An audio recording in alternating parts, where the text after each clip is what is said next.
ఈ ఉత్తరాంధ్ర అంతా కూడా సస్యశ్యామలం అవుతుంది. అందుకే పోలవరం పూర్తి కావాలి, ఉత్తరాంధ్ర సుజల స్రవంతి పూర్తి కావాలి, నదుల అనుసంధానం పూర్తి కావాలి, ఈ ప్రాంతం అంతా అభివృద్ధి కావాలని కలలుగన్నాం. దుర్మార్గుడు వచ్చి మొత్తం ఆ కలలన్నీ చెరిపేసే పరిస్థితికి వచ్చాడు. ఈ రోజు ఒక విషయం మీరు చూడండి, ఏ ముఖ్యమంత్రి అయినా సరే అధికారం ఇస్తే ప్రజలకు మంచి చేయాలనుకుంటారు. అవునా కాదా తమ్ముళ్ళు అడుగుతున్నా. ఇతనికి అహంకారం, విధ్వంసం, దోపిడీకి లైసెన్స్ ఇచ్చారని ఆలోచిస్తున్నాడు. ఎంత ఎక్కిందంటే కొవ్వు, ఒళ్ళంతా కొవ్వెక్కిపోయి ఇష్టానుసారంగా ప్రవర్తించే పరిస్థితికి వచ్చాడు. అంటే ప్రతి ఒక్కరూ ఆయన కింద బానిసలుగా బతకాలి. ఈరోజు నేను ఒకటి అడుగుతున్నా మిమ్మల్ని, పవర్ స్టార్ పవన్ కళ్యాణ్ గారు ఈ రాష్ట్ర ప్రయోజనాల కోసం వచ్చిన వ్యక్తి. సినిమాలో యాక్ట్ చేసుకుంటే జల్సాగా హీరోగా విలాసవంతంగా ఉండే అవకాశాలు ఉన్నాయి. అవునా కాదా అని అడుగుతున్నా మిమ్మల్ని. ప్రజల కోసం వచ్చిన వ్యక్తి పవన్ కళ్యాణ్, అవునా కాదా అని అడుగుతున్నా. జగన్, నీకు పవన్ కళ్యాణ్కి పోలుకుందా జగన్ అని అడుగుతున్నా. తండ్రిని అడ్డం పెట్టుకొని అవినీతి చేసి జైలుకు పోయి వచ్చిన వ్యక్తి నువ్వు. ప్రజల కోసం నిస్వార్థంగా రోడ్డెక్కి నువ్వు తిట్టిన బుల్లెట్ బారిగా ముందుకు పోతాను గాని ఎన్నికి తిరిగి చూడనని మీకోసం పనిచేస్తున్న వ్యక్తి పవన్ కళ్యాణ్ గారు అని చెప్పి నేను మీకు తెలియజేస్తున్నా. మీరు చూశారు పవన్ కళ్యాణ్ గారు జగన్ దగ్గర తిట్టించుకోవాలన్న తమ్ముళ్ళు. 44 సంవత్సరాల అనుభవం ఉండే నేను ఈ సైకో దగ్గర తిట్టించుకోవాలని అడుగుతున్నా. ఇతను ఒక అహంకారి, విధ్వంసకారుడు, దోపిడీదారుడు. అడ్డం వస్తే ఎవరిని వదిలిపెట్టాడు. కానీ మేమిద్దరం మాత్రం ఇతన్ని చిత్తుగా ఓడించి ఆ పార్టీని భూస్థాపితం చేసే వరకు వదిలిపెట్టవని ఈ నెల్లిమర్ల సభలో శపథం చేస్తున్నానని చెప్పి కూడా నేను మీకు తెలియజేస్తున్నా. ఇంకో పక్క ఒక మాట అంటున్నాడు, అందరూ కలిసి వస్తున్నారు, నేను ఏకైకగా వస్తున్నా, నేను సింహలాగా వస్తున్నానని. కానీ తమ్ముళ్ళు అహంకారంతో వస్తున్నావు, అవినీతి డబ్బులతో వస్తున్నావు, ఇంకో పక్క బందిపోటుగా తయారయ్యావు, ఎక్కడికక్కడ దోపిడీ చేస్తున్నావు. నీలాంటి బందిపోట్ని అంతం చేయాలంటే ప్రజలందరూ ఒకటి కావాలా లేదా తమ్ముళ్ళు అని అడుగుతున్నా. మంచి వాళ్ళందరూ ఒకటి కావాలా లేదా అని మిమ్మల్ని అడుగుతున్నా. అలాంటి బందిపోటుని ఈ రాష్ట్రం నుంచి తరిమి కొట్టడానికి మీరు సిద్ధమా అని మిమ్మల్ని అడుగుతున్నా. సిద్ధమైతే గట్టిగా చెప్పండి, కూడా చెప్పండి మేము సిద్ధమని.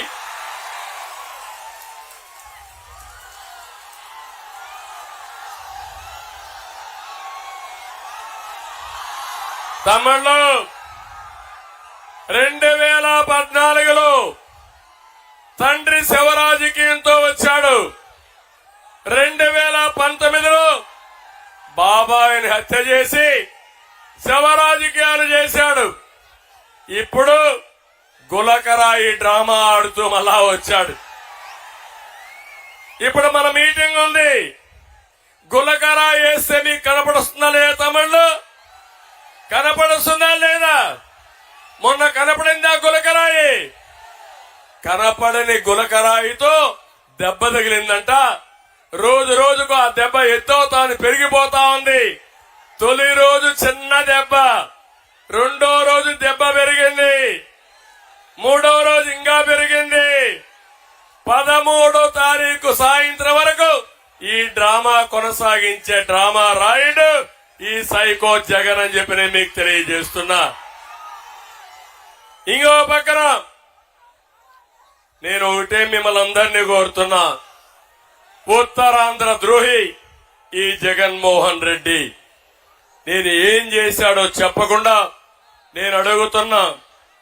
ఇడుపలపాయలో ప్రారంభించావు నీ యాత్ర, తండ్రి సమాధి దగ్గర నుంచే ప్రారంభించావు.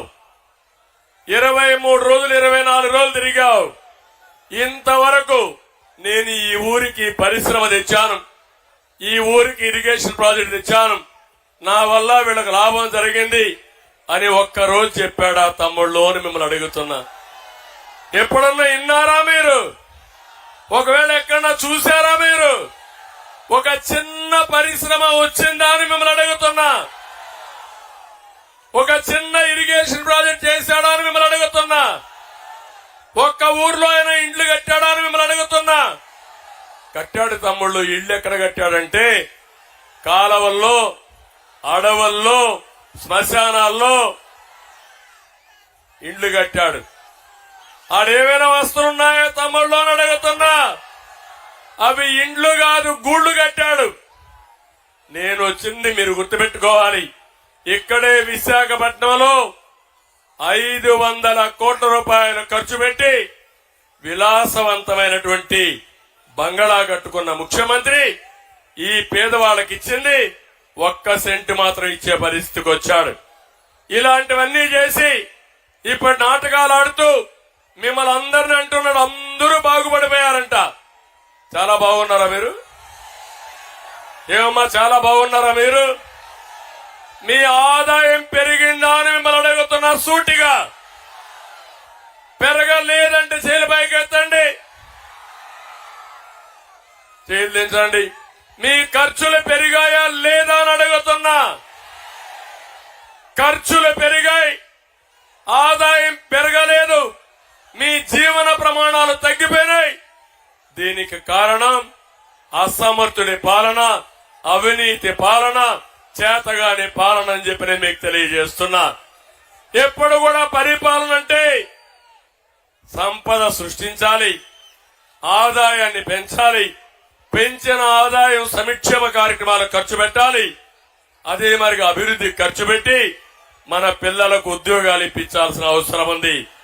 నేను ఒకటే మీకు హామీ ఇస్తున్నాను. నేను, పవన్ కళ్యాణ్ గారు, బీజేపీ 3 పార్టీలు ఇక్కడ కలిశాం. ఈ 3 పార్టీలు కలిసింది మా ముగ్గురి కోసరం కాదు, మా పదవుల కోసరం కాదు. ఒక విధంగా చెప్పాలంటే ముగ్గురం తగ్గాం, ముగ్గురం త్యాగాలు చేశాం. ఆ త్యాగాలు ప్రజలు గెలవాలి, రాష్ట్రం నిలబడాలి, మా పిల్లల భవిష్యత్తు బంగారు భవిష్యత్తు కావాలని మేము ఇవి చేశాం. ఇప్పుడే బంగారు రాజు గారు చెప్పారు, నన్ను నమ్ముకొని చాలా మంది పనిచేశారు, పవన్ కళ్యాణ్ గారిని నమ్ముకొని చాలా మంది పనిచేశారు. ఈరోజు అందరం త్యాగం చేశాం. ఒకే ధ్యేయం, సైకో పోవాలి, రాష్ట్రం బాగుపడాలి. ఈ ఆలోచనతో మేము చేశాం. దీన్ని మీరు అర్థం చేసుకోవాల్సిందిగా మిమ్మల్ని అందరినీ కోరుతున్నా. ఇంకో పక్క నేను ఒకటే మీ అందరికి విజ్ఞప్తి చేస్తున్నాను. మా మీద అభిమానం ఉంటే చాలదు. అభిమానం ఓటు రూపేణా రేపు జరిగే ఎన్నికల్లో అభ్యర్థులు గెలిపించాలి. నా మీద అభిమానం ఉండే ప్రతి ఒక్క వ్యక్తి ఇక్కడ ఎమ్మెల్యే అభ్యర్థిగా మాధవి గారు పోటీ చేస్తున్నారు. గాజు గ్లాసు గుర్తు ఏ తమిళలో గుర్తుందా అని అడుగుతున్నా. అదే మారిగా జన సైనికులు, పవన్ కళ్యాణ్ పైన అభిమానం ఉండే ప్రతి ఒక్కరూ అటు అసెంబ్లీకి మాధవికి వేయాలి, ఇటు పార్లమెంటుకి సైకిల్కి ఓటేయాల్సిందిగా మిమ్మల్ని అందరినీ కోరుతున్నా. మా ఇద్దరి పైన అభిమానం, నరేంద్ర మోడీ గారి పైన అభిమానం ఉండేవాళ్లు అందరూ కలిసి ముగ్గురు అభ్యర్థుల్ని గెలిపించుకున్నప్పుడు నేను ఒకటే చెప్తున్నా. జగన్మోహన్ రెడ్డి అంటున్నాడు, ఈ రోజు కూడా చెప్పాడు, 175కు 175, 25కు 25. ఏం తమ్ముళ్ళు ఏమంటారు మీరు? ఆ 175కు 175 మంది, 25కు 25 మంది. ఇప్పుడు నెల్లిమర్లో సవాలు విసురుతున్నా, వై కాంట్ పులివెందల, ఏ ముఖం పెట్టుకొని ఓటు అడుగుతావు? పులివెందల్లో బాబాయిని చంపావని ఓటు అడుగుతావా? నెల్లిమరలో ఏ ముఖం పెట్టుకొని ఓటు అడుగుతావు? రేపు గొడ్డలి పంపిస్తాను ఓటు అడుగుతావా? అందుకే అభివృద్ధి చేసే పార్టీలకు ఓటేయాల్సి కోరుకుంటూ ఇక్కడికి వచ్చినప్పుడు జగన్ ఋషికొండను మింగేసి ఆయన ఆదర్శంగా తీసుకున్నాడు. ఇక్కడుండి అప్పలనాయుడు కొండ అప్పల్ నర్సాయి గారు, అప్పలనాయుడే అదే బడ్డుకొండ అప్పలనాయుడు. కరెక్టేనా తమ్ముళ్ళు? మా తమ్ముడు ముద్దుగా పిలుస్తున్నాడు అప్పల నర్సయ్య అని.